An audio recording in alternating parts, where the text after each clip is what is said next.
Bismillahirrahmanirrahim. Assalamualaikum warahmatullahi wabarakatuh. Waalaikumsalam warahmatullahi wabarakatuh. Waalaikumsalam warahmatullahi wabarakatuh. Alhamdulillahirrabbilalamin. Wassalatu wassalamu ala asrofil anbiya'i wal mursalin wa ala alihi wa sahbihi ajmain amma ba'du. Salam sejahtera untuk kita semua. Pertama-tama, marilah kita panjatkan puja dan puji syukur kita kehadirat Allah Subhanahu wa Ta'ala. Berkat rahmat dan karunia-Nya, kita bisa mengikuti pembelajaran Fikon Biologi pada hari ini. Dan juga tidak lupa selawat serta salam kita haturkan kepada Nabi besar kita, Nabi Muhammad SAW. Baik teman-teman, saya Zahra Safira pada hari ini sebagai host pada pertemuan pertama Biologi tentang pemaparan materi evolusi. Di sini saya bersama dengan rekan saya yang lainnya, yaitu ada Rifan Satrio Pambudi dan Safina Firdaus selaku moderator. Kepada moderator Rifan dan Safina, saya persilahkan. Baik, terima kasih Zahra. Kepada teman-teman semua, sebelum kita memasuki sesi perkenalan, saya akan membacakan tata tertib dan peraturan di acara pertemuan kali ini.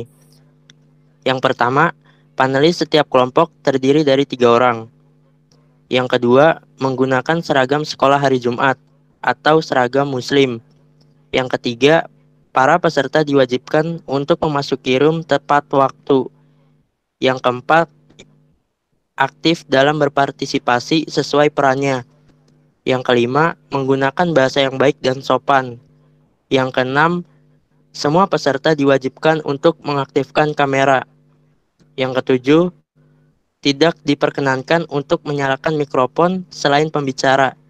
Dan yang kedelapan atau yang terakhir adalah seksi acara berhak memperingatkan dan mengambil tindakan kepada peserta yang dianggap tidak mematuhi tata tertib. Baiklah teman-teman semuanya, saatnya kita memasuki sesi perkenalan. Di acara pertemuan kali ini terbagi menjadi 3 kelompok, di mana masing-masing kelompok akan memaparkan materinya yang telah ditentukan sebelumnya. Kelompok pertama terdiri dari 3 orang panelis, yaitu Bayu Putra Perwira, Ega Rohmadiansyah, dan Afifah Sofiani. Kelompok 1 akan memaparkan materi seputar tentang teori evolusi yang dikemukakan oleh Charles Darwin. Kelompok kedua terdiri dari 3 orang panelis, yaitu Dia Dwi Islamiati, Almira Syafa, dan Bima Aditya. Kelompok 2 akan memaparkan materi seputar tentang evolusi yang dikemukakan oleh Jean-Baptiste de Lamarck atau yang kerap dikenal Jean Lamarck. Dan yang terakhir, kelompok 3 terdiri dari 3 orang panelis, yaitu Dina Arsinta, Andi Oktarubi, dan Yana Minuzal. Kelompok 3 akan memaparkan materi seputar teori evolusi yang dikemukakan oleh August Weismann atau yang kerap dikenal Weismann. Dan selanjutnya kita akan memasuki sesi pemaparan materi yang akan dipandu oleh Safina Firdaus. Kepada Safina dipersilahkan. Baik, terima kasih Rifan. Selanjutnya kita masuk ke sesi pemaparan materi yang akan dibawakan oleh para panelis dari tiap kelompok. Kepada kelompok 1 yang akan memaparkan materi teori evolusi yang dikemukakan oleh Charles Darwin, diberikan waktu selama 10 menit kepada kelompok 1 untuk memaparkan materinya. Kepada para panelis dari kelompok 1, saya persilahkan.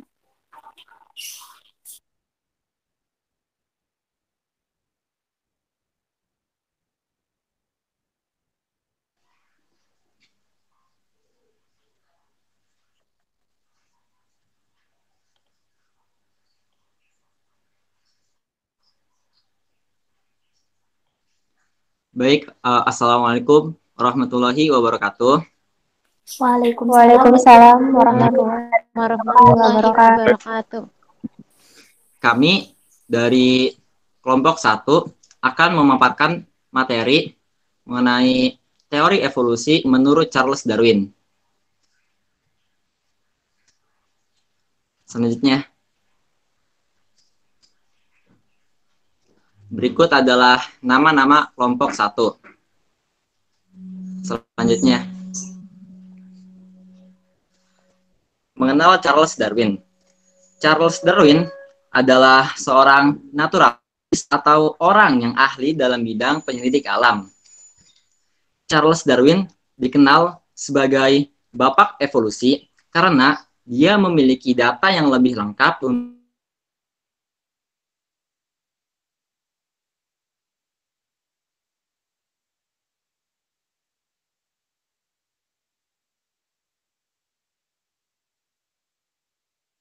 untuk origin of species, teori penciptaan agama. Kakek dari Charles Darwin yaitu Erasmus Darwin sebelumnya juga pernah mengutarakan tentang teori evolusi. Namun, teori evolusi yang digagas oleh Erasmus Darwin sejalan dengan yang disampaikan oleh Lamarck. Walau demikian, Charles Darwin mengatakan bahwa karya kakeknya tidak memiliki kontribusi sedikit pun terhadap karya fenomenalnya. Oke, selanjutnya.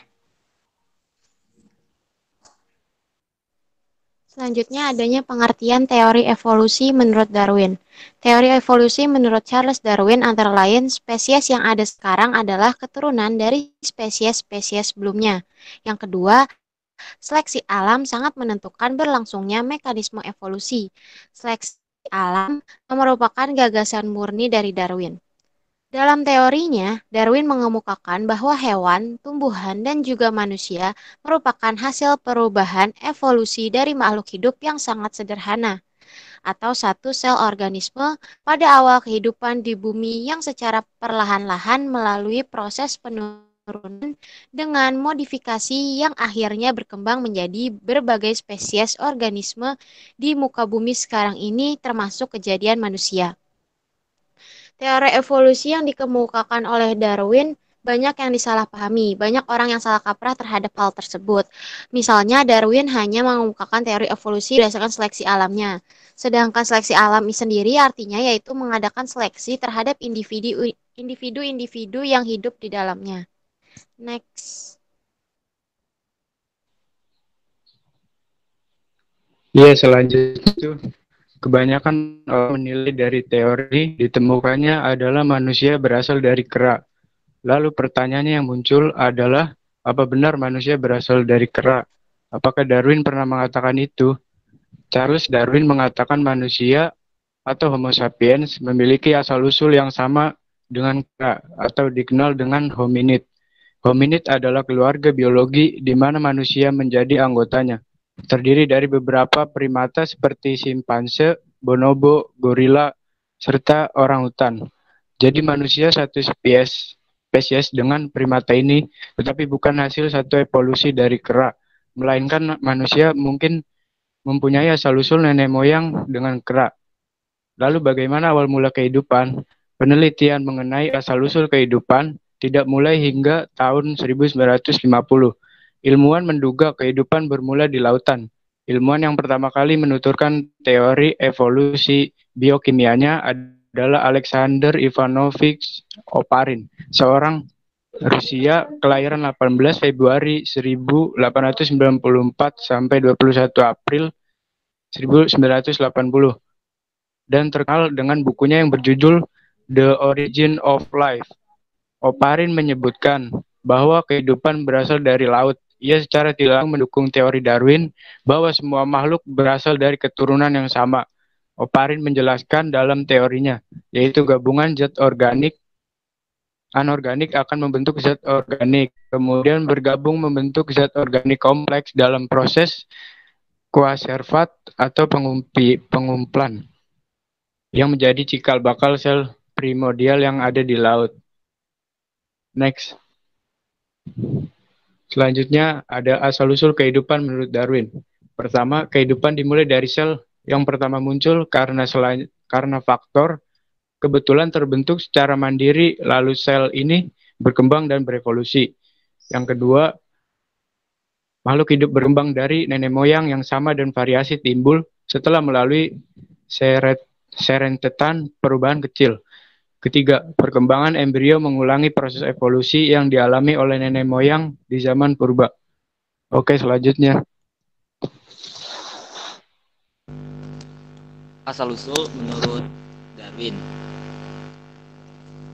Asal-usul manusia menurut teori Darwin ini adalah kondisi evolusi manusia dari Australopithecus melalui Homo erectus ke Homo sapiens. Australopithecus yang berperan dalam hal ini adalah jenis Africanus, kemudian melalui Australopithecus spesies habilis atau disebut juga Homo habilis. Antara Homo erectus dan Homo sapiens terdapat Homo neanderthalensis. Selain itu, ada pula manusia yang lebih umum cirinya dari Neanderthal yang mendekati jenis Homo sapiens. Jika kita membedakan manusia purba dengan Homo sapiens, kenapa manusia purba dibedakan dengan Homo sapiens? Karena Homo sapiens adalah cikal bakal dari manusia modern. Maka akan terlihat jelas perbedaannya, bahwa satu, rongga otak manusia purba lebih kecil daripada Homo sapiens. Dua, tulang kering manusia purba menonjol ke depan. Tiga, tulang rahang bawah lurus ke belakang. Sehingga tak berdagu. Empat, tulang rahang manusia purba lebih kuat dan besar. Dan kelima, manusia purba tidak bertempat tinggal tetap, tapi nomaden atau berpindah-pindah. Oleh karena itu, Homo sapiens dianggap sebagai jenis yang paling sempurna berdasarkan teori evolusi Charles Darwin. Homo sapiens ini pula yang menjadi nenek moyang manusia dan kemudian menyebar ke seluruh bumi kita ini.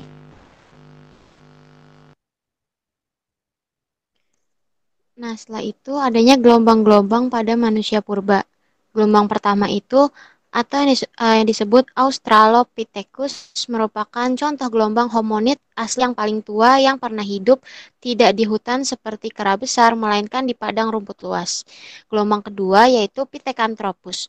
Ini lebih maju daripada Australopithecus yang diperkirakan hidup sekitar 500.000 tahun yang lalu. Dan gelombang ketiga, Neanderthal dan Cro-Magnon memiliki ukuran sedang, berdiri tegak, dan memiliki otot-otot yang berkembang, baik namun morfologi mukanya berbeda dengan manusia sekarang. Dan yang terakhir, gelombang keempat, yaitu Homo sapiens. Manusia yang dikenal sekarang ini diperkirakan telah ada sekitar 35.000 sampai 40.000 tahun yang lalu. Iya, selanjutnya yaitu pada saat itu ada manusia purba di Indonesia. Jenis manusia purba ini banyak ditemukan di Indonesia adalah Pithecanthropus. Jenis Pithecanthropus erectus atau manusia kera berjalan tegak adalah fosil manusia purba yang paling terkenal. Fosil adalah temu dari Dr. Eugene Dubois pada tahun 1890, 1891, dan 1892 di Kedung Brubus, Madiun, dan Trinil Ngawi. Temuannya berupa rahang bawah, tempurung kepala, tulang paha, serta geraham atas dan bawah. Oke, selanjutnya. Berdasarkan penelitian para ahli, Pithecanthropus erectus ini memiliki ciri tubuh sebagai berikut. Yang pertama, berjalan tegak. Kedua, volume otaknya melebihi 900 cc. Yang ketiga, berbadan tegap dengan alat pengunyah yang kuat. Keempat, tinggi badannya sekitar 165 sampai 170 cm, berat badannya sekitar 100 kg, makanannya masih kasar dengan sedikit dikunyah, dan yang terakhir hidupnya diperkirakan 1 juta sampai setengah juta tahun yang lalu. Hasil temuan Pithecanthropus erectus inilah yang kemudian oleh para ahli purbakala dianggap sebagai temuan yang amat penting. Temuan ini menjadi puncak dari revolusi temuan-temuan fosil manusia purba yang sejenis. Fosil Pithecanthropus erectus ini diyakini sebagai missing link, Iya, waktunya tinggal 1 menit ya. yakni makhluk yang kedudukannya antara kera dan manusia. Penemuan ini menggemparkan dunia ilmu pengetahuan karena fosil inilah yang seakan-akan dapat membuktikan teori yang dikemukakan oleh Charles Darwin dalam teori evolusinya. Next.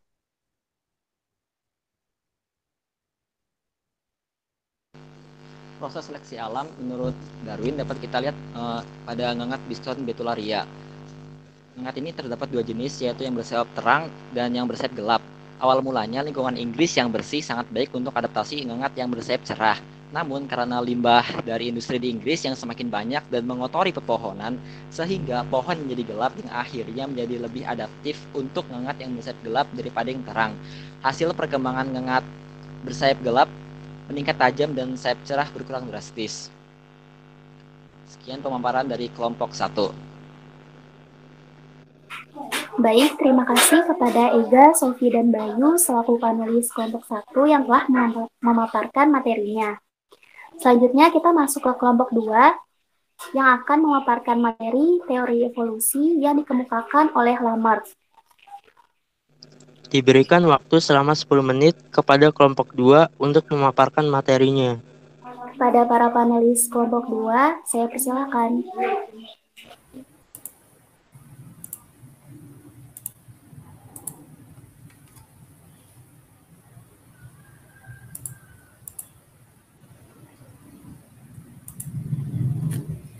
Oke, Assalamualaikum warahmatullahi wabarakatuh. Kami dari kelompok 2 ingin mempresentasikan materi mengenai teori evolusi dari Lamarck. Nah, ini ada anggotanya. Yang pertama ada Almira, yang kedua ada Balkis, yang ketiga ada Bima Aditya, yang keempat ada Chanesya, yang kelima ada Dia Dwi, yang keenam ada Faris Alfiandra, yang ketujuh ada Rizky Ramadan, yang kedelapan ada Restu Azahra, yang kesembilan ada Rona Indah, yang kesepuluh ada Silva, yang kesebelas Sri Ratnadila, dan yang terakhir Sultan Radit. Oke, materi pertama akan disampaikan oleh Almira Syafa Utami. Kepada Almira, dipersilakan. Ya, terima kasih Dia.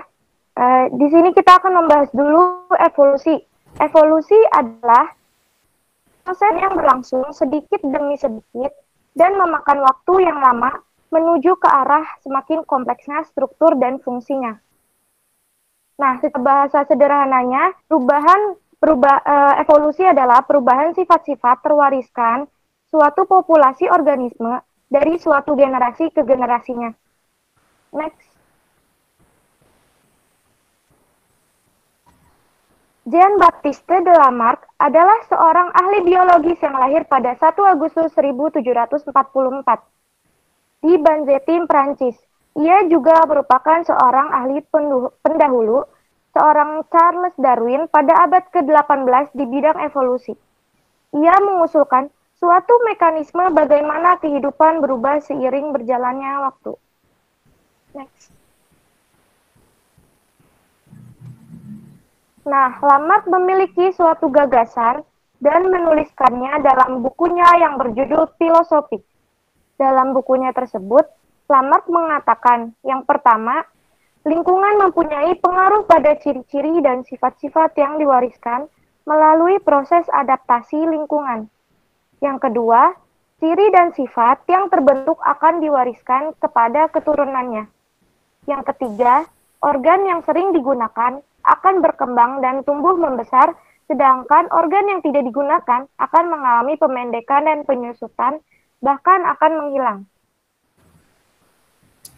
Oke, saya akan melanjutkan materi yang telah disampaikan oleh Almira. Lamarck menjelaskan penemuannya melalui dua prinsip. Prinsip yang pertama adalah use and disuse atau menggunakan dan tidak menggunakan. Dan prinsip yang kedua adalah inheritance of acquired characteristic atau penurunan karakteristik yang dimiliki.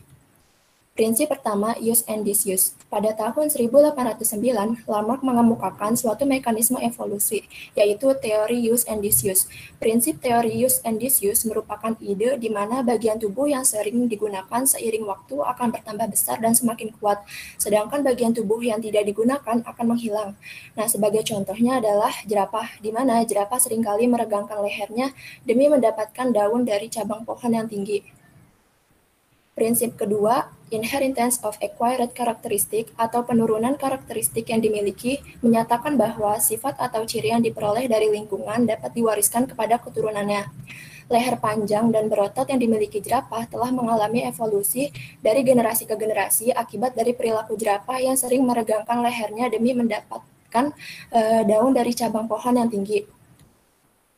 Nah, ini contoh ilustrasi dari teori Lamarck. Jadi, awal mulanya itu leher dari jerapah ini tuh pendek. Nah, karena pada waktu itu tumbuhan yang merupakan makanan dari jerapah ini berada di cabang yang tinggi.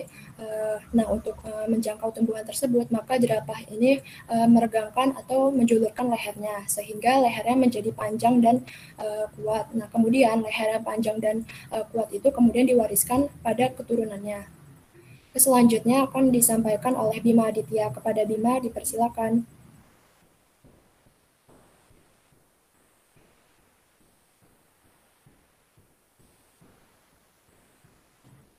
Bima ada gak?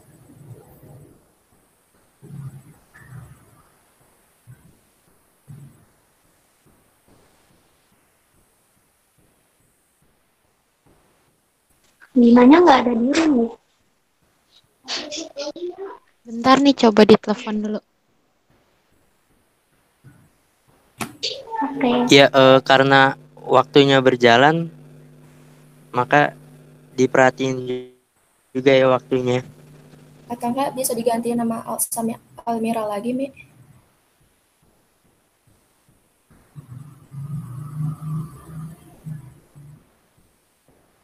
Iya boleh. Yang ini ya, yang slide ini ya? Iya. Nah, contoh lainnya, Lamarck memperhatikan bahwa setiap makhluk hidup memiliki adaptasi yang sesuai dengan cara hidupnya. Yang pertama, gajah memiliki belalai yang panjang untuk mengumpulkan makanan. Yang kedua, singa memiliki cakar yang kuat dan taring untuk menangkap mangsa. Dan yang ketiga, rusa memiliki kaki panjang yang lincah untuk menghindari predator. Yang keempat, rusa yang sering berlari cepat menghindari serigala akan mengembangkan otot lari yang kuat. Nah, sifat yang dibentuk oleh makhluk hidup selama hidupnya tersebut disebut ciri atau sifat yang didapatkan. Lamarck percaya bahwa ciri atau sifat yang didapat tersebut dapat diwariskan.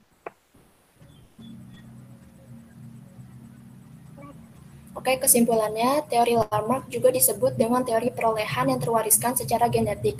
Awal abad ke-19, Lamarck memperkenalkan bahwa sifat fenotip perolehan lingkungan dapat diwariskan secara genetik. Bagian dari tubuh yang tidak digunakan akan mengalami retardasi atau tidak berkembang. Bagian atau alat tubuh yang digunakan akan mengalami perkembangan lebih kuat dan lebih besar. Ia menerangkan bahwa nenek moyang jerapah berleher pendek, tetapi karena terus-menerus leher dijulurkan ke atas untuk menggapai makanan, leher jerapah menjadi panjang. Jadi, menurut Lamarck, evolusi disebabkan oleh pewarisan sifat genetik yang diperoleh dari lingkungan. Sekian presentasi dari kelompok 2. Kurang lebihnya mohon maaf. Wassalamualaikum warahmatullahi wabarakatuh. Waalaikumsalam warahmatullahi wabarakatuh. Terima kasih kepada Dia dan Ami, selaku panelis dari kelompok 2 yang telah memaparkan materi kelompoknya. Selanjutnya kita masuk ke kelompok 3 yang akan membawakan materi teori evolusi yang dikemukakan oleh Weismann. Diberikan waktu selama 10 menit kepada kelompok 3 untuk memaparkan materinya. Kepada para panelis kelompok 3, saya persilakan. Sebentar.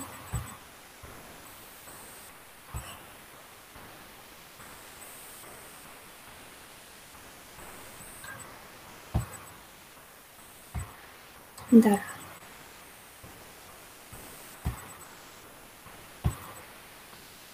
Bob, udah kelihatan belum? Belum, Tuti.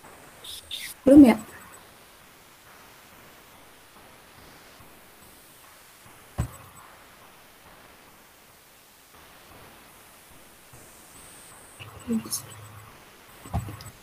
Beluman juga. Udah Udah kelihatan. Lalu, dah. Bentar.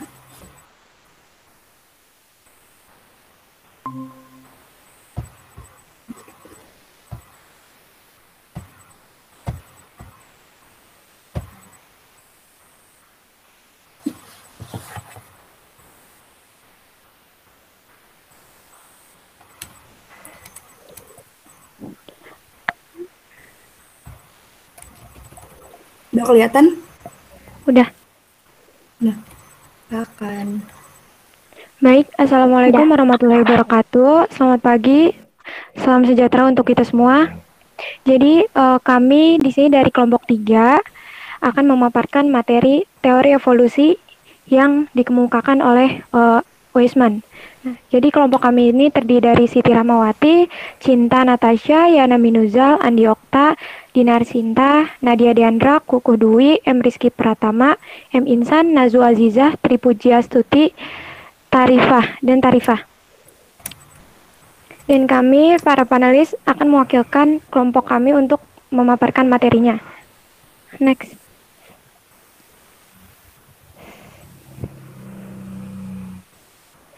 Udah. Next. Ganti. Udah. Oke, jadi teori evolusi itu merupakan perubahan-perubahan yang terjadi pada makhluk hidup secara perlahan dalam kurun waktu yang lama dan diwariskan.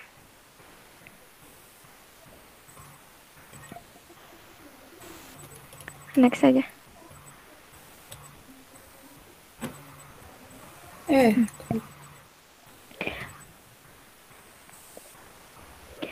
Dari beberapa teori evolusi, yang sekarang kami akan jelaskan adalah teori evolusi dari August Weismann. Friedrich Leopold August Weismann yang lahir pada tanggal 17 Januari tahun 1834, yang wafat pada tanggal 5 November tahun 1914 merupakan seorang ahli biologi evolusi berkebangsaan Jerman. Jadi Weismann ini mengemukakan teori bahwa melengkapi teori dari evaluasi Darwin dari teori genetika modern. Menurut Weismann, evolusi adalah masalah genetika, yaitu soal keturunan bagaimana mewariskan gen-gen melalui sel kelamin.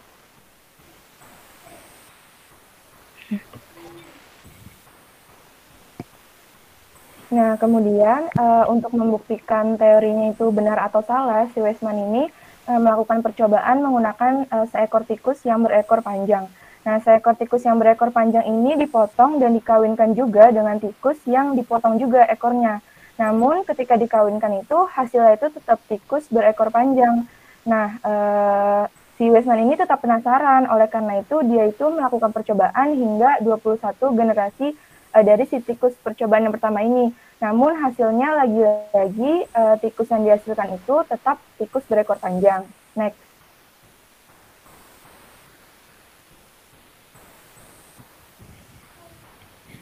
Next, Tut. Udah.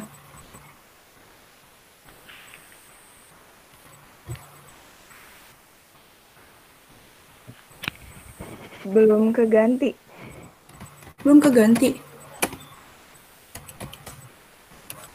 Sumpah.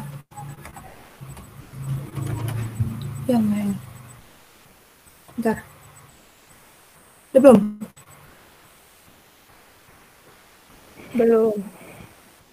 Belum.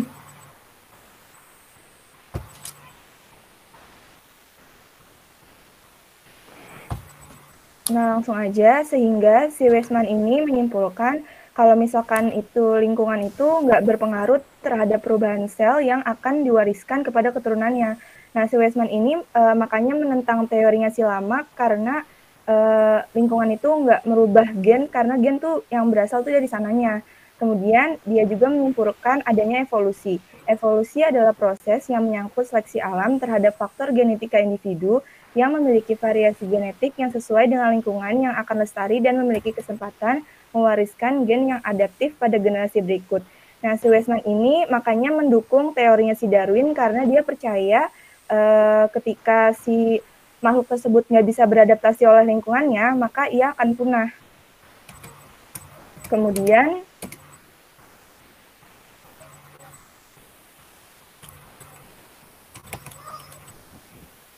kagak ganti lagi ya? iya.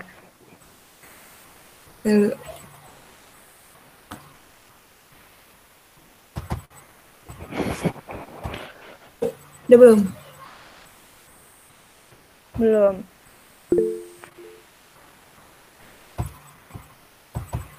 Nah, kemudian ada perbandingan teori evolusi Darwin dan teori evolusi si Weismann.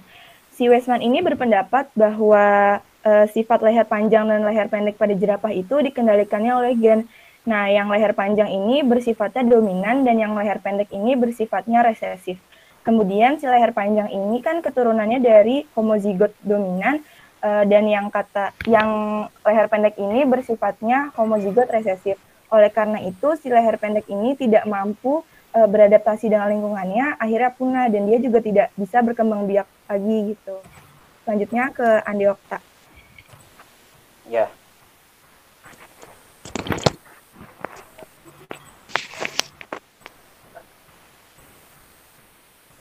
Gambarnya belum muncul ini. Tunggu sebentar.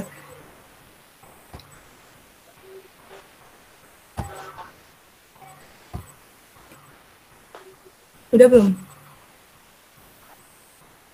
Belum.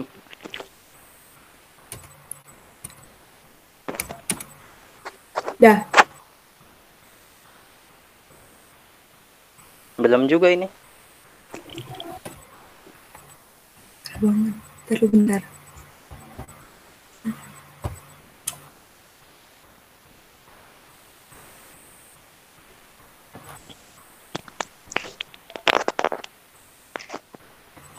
Udah belum? Masih kosong. Belum juga tuh sih. Belum juga. Nggak usah ditampilin kayak gini, yang kayak tadi aja sebelumnya.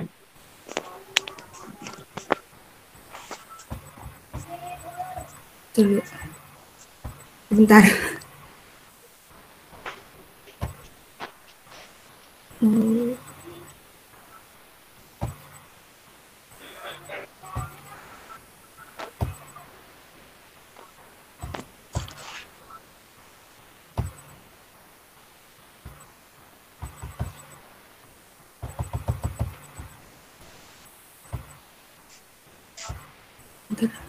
Heng. Nah, taruh sebentar ya. Mana sih?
Ya, waktu untuk kelompok 3 tersisa 3 menit ya.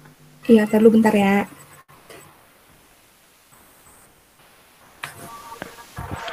Udah diganti sama Cinta, Tuti?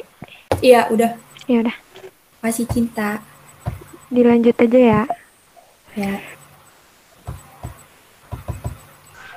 Ya, selanjutnya itu adalah perbandingan teori evolusi Lamarck dan teori evolusi Weismann. Menurut Lamarck, makhluk hidup beradaptasi terhadap lingkungannya dengan cara menggunakan organ tubuhnya. Lalu sifat atau fungsi organ tersebut diwariskan pada keturunannya. Yang berarti bahwa sifat fenotip yang terbentuk karena adaptasi terhadap lingkungan dapat diwariskan secara genetik. Bagian tubuh yang tidak digunakan akan mengalami retardasi atau tidak berkembang. Sedangkan bagian atau alat tubuh yang dipergunakan akan berkembang lebih kuat dan lebih besar.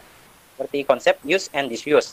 Namun teori Lamarck ini ditentang oleh August Weismann melalui percobaannya terhadap tikus yang dikawinkan, yang sudah dipotong ekornya. August Weismann berkesimpulan bahwa yang pertama, perubahan sel tubuh karena pengaruh lingkungan tidak akan diwariskan ke generasi berikutnya.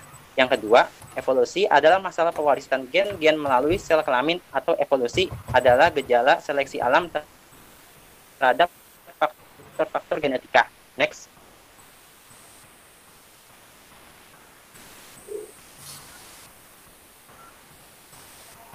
Next, lanjut lagi. Iya. Selanjutnya itu ada mekanisme evolusi. Seleksi alam. Seleksi alam itu menyebabkan adanya kompetisi antar organisme untuk bereproduksi dan bertahan hidup. Makhluk hidup yang mampu beradaptasi akan mampu bertahan hidup. Yang selanjutnya itu mutasi gen. Perubahan susunan DNA dapat menimbulkan sifat baru. Selanjutnya frekuensi gen dalam populasi. Perbandingan frekuensi gen dapat mengalami perubahan. Adanya perubahan keseimbangan frekuensi gen dalam populasi menunjukkan adanya evolusi. Yang terakhir, hubungan antara waktu dengan perubahan sifat organisme. Selama penciptaan makhluk hidup telah terjadi proses evolusi dalam waktu yang lama. Proses tersebut menyebabkan terbentuknya spesies baru. Sekian presentasi dari kelompok 3. Wassalamualaikum warahmatullahi wabarakatuh. Waalaikumsalam warahmatullahi wabarakatuh. Terima kasih kepada Dina, Yana, dan Andi selaku panelis kelompok 3 yang telah memaparkan materi kelompoknya. Alhamdulillah telah selesai semua sesi pemaparan materi kita. Selanjutnya, kita masuk ke sesi tanya jawab yang akan ditanyakan oleh Rifan Satrio Pambudi selaku moderator. Pada Rifan, saya persilakan. Ya, terima kasih Safina. Pertanyaan ini ditujukan untuk semua kelompok berdasarkan materi masing-masing. Pertanyaannya adalah, apa yang membuat kalian percaya dalam hal ini mendukung teori yang dikemukakan oleh setiap tokoh, padahal dari masing-masing teori tersebut sudah jelas memiliki kelemahan. Misal, untuk kelompok 1, teori Darwin telah dipatahkan oleh temuan surat asli Darwin kepada teman dekatnya pada tahun 1861 yang isinya bahwa Darwin sendiri tidak percaya akan teori evolusi yang ia kemukakan karena ia menemukan rantai yang hilang serta ia tidak memiliki bukti-bukti. Dan dia percaya itu hanya karena untuk mempermudah dirinya dalam klasifikasi embriologi dan morfologi. Dan juga keluarnya statement dari Grace, yakni ahli mikrobiologi, bahwa imajinasi kita terlalu liar jika mempercayai adanya evolusi hanya karena melihat fosil manusia purba. Selanjutnya, untuk kelompok 2, teori Lamarck yang dipatahkan oleh teori Weismann. Dan untuk kelompok 3, teori Weismann yang menimbulkan banyak pertanyaan yang belum terjawab karena tidak terbahasnya secara mendetail mengenai hewan atau tumbuhan tingkat rendah seperti bakteri dan mikroorganisme. Terima kasih, sekian pertanyaan yang saya ajukan. Baik, terima kasih Rifan. Kepada kelompok 1 dipersilakan menjawab pertanyaan tersebut. Diberikan waktu selama 2 menit, dimulai dari sekarang. Ini yang jawab nggak hanya cuma panelis ya, kalau anggotanya mau jawab juga boleh.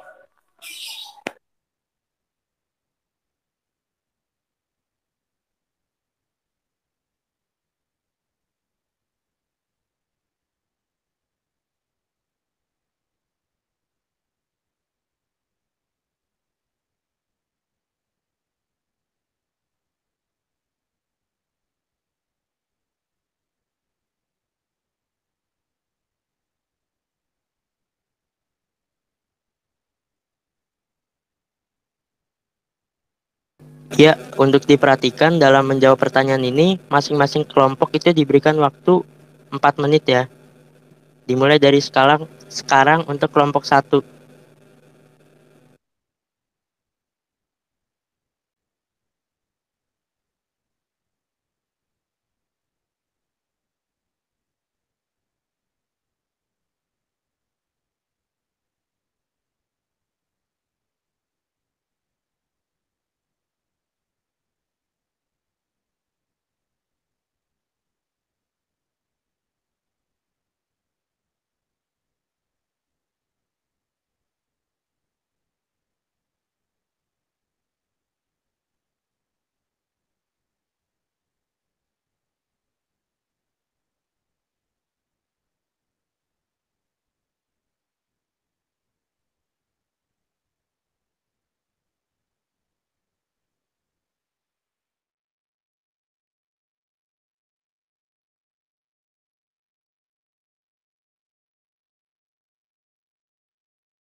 Mungkin kalau kelompok 2 atau kelompok 3 yang mau jawab duluan juga nggak apa-apa.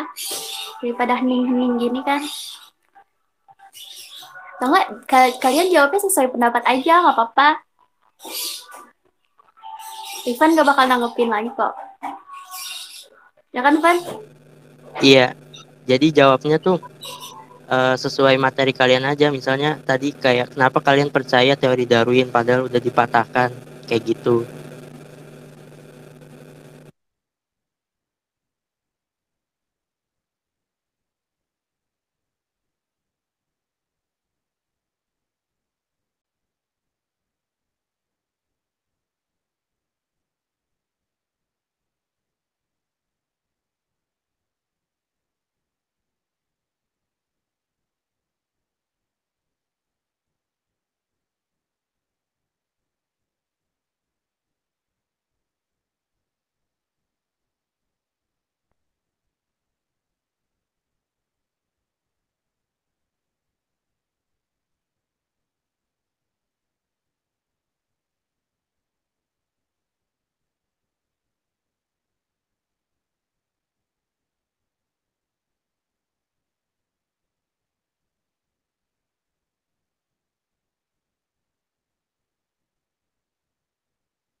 Iya, karena waktunya sudah melebihi 4 menit, maka sekarang dipersilakan kepada kelompok 2 untuk menjawab pertanyaan tersebut.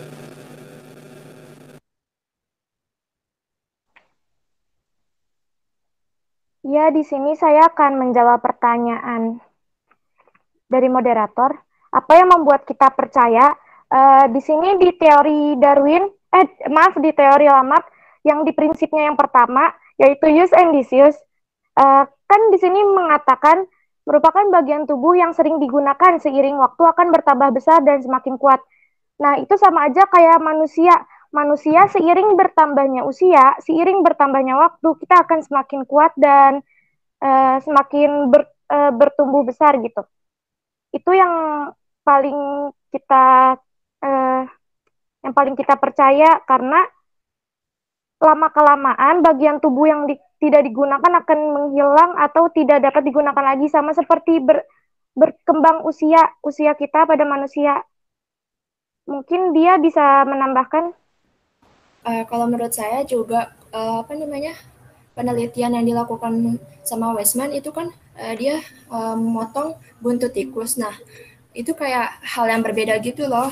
Soalnya itu dilakukan sama manusia, sedangkan kalau yang si Lamarck ini karena lingkungan yang kayak udah dari dia adaptasi lingkungan gitu. Jadi dari gennya juga. Jadi bukan dari si manusia kan, kalau misalnya yang Weismann ini dilakukan oleh si manusia, sedangkan kalau misalnya yang Lamarck ini yang use and disuse itu kan alami gitu dari tubuhnya si jerapah ini sendiri itu.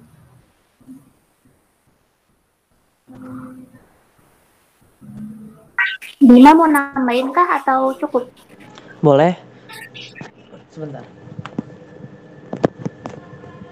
Ya mau nambahin sedikit aja. Kalau dari percobaan Weismann kan tikus dipotong-potong, sedangkan dari awal aja pengertian evolusi itu perubahan struktur makhluk hidup dari sederhana menjadi kompleks yang membutuhkan waktu. Nah, sementara Weismann itu dihitung dalam waktu yang cukup singkat, sementara evolusi itu membutuhkan waktu secara bertahap dan juga lama gitu. Sekian. Baik, terima kasih Amidia dan Bima atas jawabannya. Selanjutnya, kita ke kelompok 3. Waktunya sama 4 menit juga.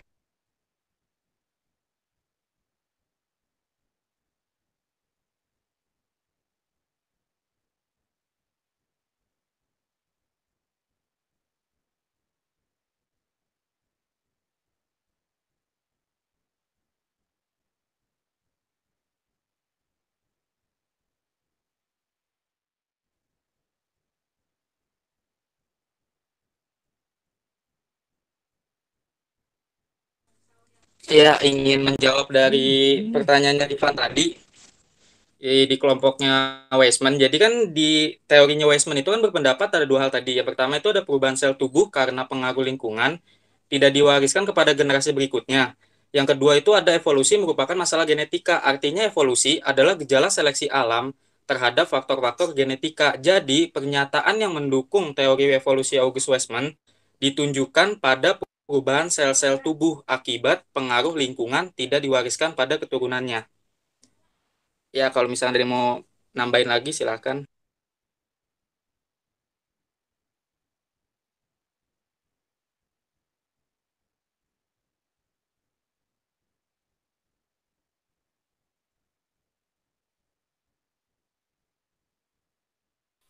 Ada lagi atau udah cukup? Ini sampai jam berapa ya, Rifan? Jadi tanya jawabnya. Sampai 52. Oke, 10 lewat berarti 5. ada waktu ya untuk kelompok 3. Kalau yang masih mau nambahin jawaban, boleh.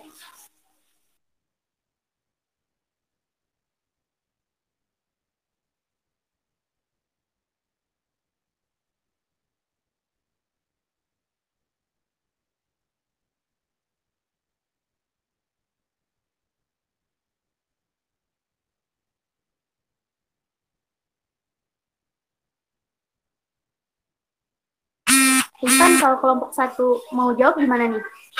Mungkin kelompok 3 udah selesai kali ya?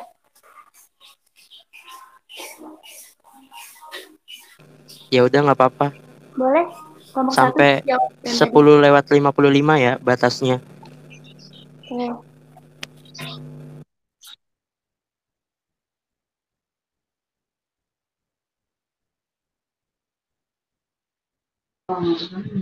Oke, interupsi moderator kelompok 1 menjawab. Iya, silakan. Menurut saya kan tadi yang teori Lamarck dia mengungkapkan evolusinya terjadi karena adaptasi lingkungan. Nah, sedangkan di Darwin tersebut kita mempercayai dari ini kehidupan dari sebelumnya asal usul dari nenek moyang tidak melalui seleksi alam, dan kemudian seleksi alam ini dapat bentar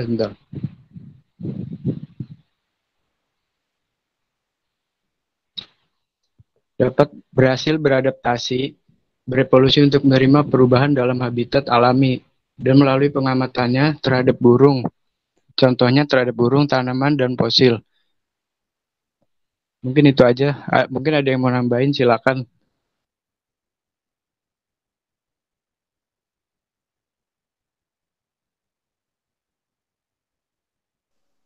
Izin menambahkan, Bayu. Nah, kalau yang membuat saya percaya itu terhadap teori Darwin itu kan tadinya tuh kan orang tuh pada bilang kan pasti kalau teori Darwin itu yang bilang kayak manusia itu dari kera. Nah, sebenarnya itu sebenarnya tuh Darwin nggak pernah bilang kayak gitu. Tapi tuh kalau Darwin itu sendiri menggunakan kan proses seleksi alam.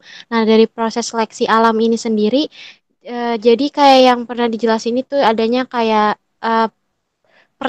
melakukan kawin silang, jadi sehingga menimbulkan spesies baru. Jadi kayak misalkan ada contohnya beruang kutub. Beruang kutub kan dulu warnanya coklat, tapi sekarang putih. Itu terjadi karena adanya seleksi alam ketika adanya perkawinan silang antara beruang yang coklat sama beruang putih. Nah, jadi sekarang tuh lebih banyak yang beruang putih karena pada awalnya tuh terjadinya perkawinan silang. Nah, itu menurut saya. Terima kasih.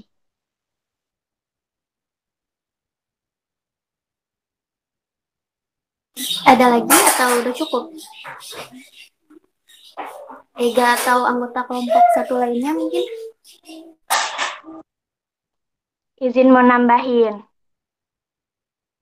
Boleh, Ya, Laura. jadi makhluk yang diwarisin sifatnya itu sifat-sifat yang menguntungkan, yang bisa buat bertahan hidup pada kondisi lingkungan tertentu.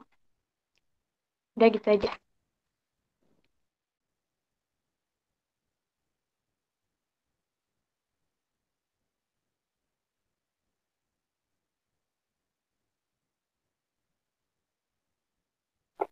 Masih sisa 2 menit ya. Kalau yang mau nambahin lagi boleh banget. Buat nambah nilai mungkin. Daripada diem-diem aja kan kalian.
Moderator, ini belum ada sesi menanggapi ya? Itu pertemuan 2 dan 3, Bim. Ini Oh, cuma pemaparan materi sama nanya moderator. oke. Baik, kita lanjut aja ya. Terima kasih kepada Rifan yang telah bertanya dan para panelis dan anggota kelompok yang tadi sudah menjawab. Selanjutnya kita masuk ke sesi kesimpulan yang akan dibawakan oleh Rifan Satrio Pambudi selaku moderator. Kepada Rifan, saya persilakan. Ya, terima kasih Safina. Baik teman-teman, saatnya kita memasuki sesi kesimpulan. Kesimpulan dari acara pertemuan kali ini adalah bahwa proses evolusi tidak dapat dikaji secara eksperimental atau secara empiris. Proses evolusi hanya bisa didukung melalui bukti-bukti atau petunjuk-petunjuk terjadinya evolusi. Petunjuk-petunjuk evolusi antara lain adanya variasi di antara individu dalam spesies, temuan fosil, homologi dan analogi tubuh, alat tubuh sisa, persamaan embrio, kemiripan biokimia, penyebaran geografi, dan domestikasi. Maka dari itu, sampai saat ini tidak ada satu buku manapun yang menjelaskan atau menyatakan tentang fakta evolusi, melainkan semuanya itu hanya menjelaskan mengenai teori evolusi. Baik, itulah teman-teman kesimpulan yang bisa kita ambil dari pertemuan kali ini. Saya Rifan Satrio Pambudi, mewakili moderator, pamit undur diri. Selanjutnya saya kembalikan ke Zahra. Terima kasih Rifan dan Safina selaku moderator yang sudah membantu pertemuan pada hari ini. Alhamdulillahirrabbilalamin, kita sudah berada di ujung pembelajaran biologi. Terima kasih untuk teman-teman yang sudah berpartisipasi sama dengan baik. Dan saya selaku host mewakili dari si acara, maaf jika banyak kekurangan. Sekian dari kami. Wassalamualaikum warahmatullahi wabarakatuh. Waalaikumsalam warahmatullahi wabarakatuh.